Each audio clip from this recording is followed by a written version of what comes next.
మాట్లాడతాడు నీతో. అలా మాట్లాడే పద్ధతుల్లో ఒకటి, దర్శిస్తాడు ఆయన. ఓకేనా? ఏ స్థితిలో దర్శిస్తాడు? కొన్నిసార్లు నువ్వు ఇబ్బందికరమైన పరిస్థితుల్లో ఉన్నప్పుడు నిన్ను ప్రోత్సహించడానికి దర్శిస్తాడు. కొన్నిసార్లు నువ్వు ప్రమాదకరమైన పనులు చేస్తా ఆ స్టెప్స్ తీసుకుంటున్నప్పుడు, దీన్ని చేస్తున్నావు నువ్వు, ఇలాంటి వ్యక్తుల సాంగత్యంలో ఉన్నావు, నీ గతి ఇలా మారబోతుందని ముందే నీకు హింట్ ఇవ్వటానికి, హెచ్చరిక ఇవ్వటానికి దర్శిస్తాడు.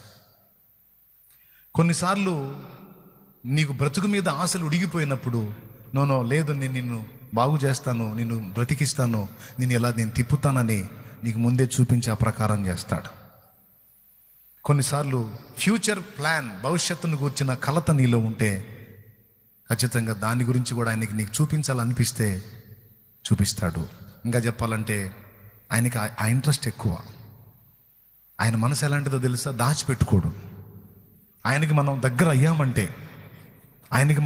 అయ్యామంటే ఎంత దగ్గర అయితే అంతగా మనకి విషయాలన్నీ బయలుపరుస్తూ ఉంటాడు. కొడితే గట్టి కొట్టి దేవుని మహింపరచండి.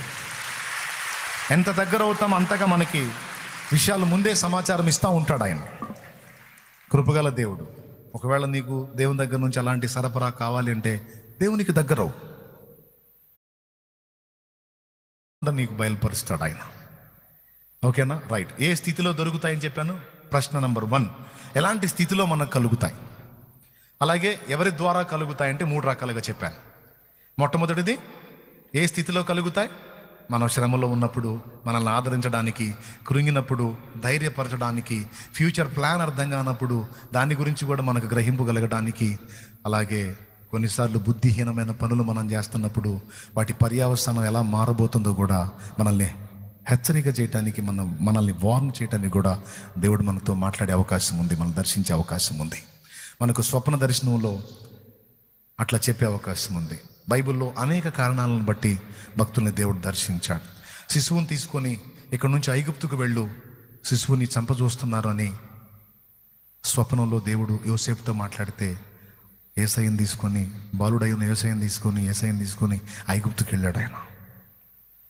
తర్వాత శిశువుని చంపజూసిన వారు చనిపోయి ఉన్నారు, నువ్వు మళ్ళా శిశువుని తీసుకొని అక్కడికి వెళ్ళినప్పుడు తీసుకొచ్చి నజరేతుకు దించాడు. నజరేతులో యేసయ్య పెరిగి పెద్దవాడయ్యాడు, అందుకే నజరేయుడు యేసు. అలా యోసేపు దూత చేతనే హెచ్చరింపబడి స్వప్నమందు దర్శనం పొంది వెళ్ళాడు. అర్థమైందా? అట్లాగా కొన్నిసార్లు నువ్వు ఎదుర్కోబోతున్న ప్రమాదాల నుంచి తప్పించడానికి కూడా నీ పిల్లల విషయంలో కానీ, నీ ఇంటి వారి విషయంలో కానీ ముందే నీకు చూపించే అవకాశం ఉంది. నీ బిడ్డ ఇలా పరిస్థితి ఎదుర్కోబోతున్నాడు, నీ కూతురు ఇలాంటి పరిస్థితి ఎదుర్కోబోతుంది, నీ కొడుకు ఇలాంటి పరిస్థితి ఎదుర్కోబోతున్నాడు, నీ తండ్రి ఇలాంటి పరిస్థితి ఎదుర్కోబోతున్నాడు, నీ తల్లి ఇలాంటి పరిస్థితి ఎదుర్కోబోతుంది, దయచేసి నువ్వు ప్రార్థన చేయి, లేదా వాళ్ళని అలర్ట్ చేయి, వాళ్ళని హెచ్చరించని ప్రేమగల దేవుడు నీకు బయలుపరిచే అవకాశం ఉంది.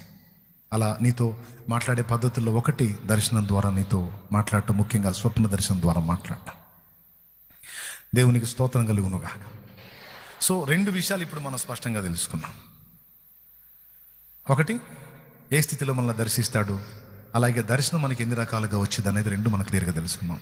ఇప్పుడు 2వ విషయం మాట్లాడుకుందాం మనం. ఎందుకు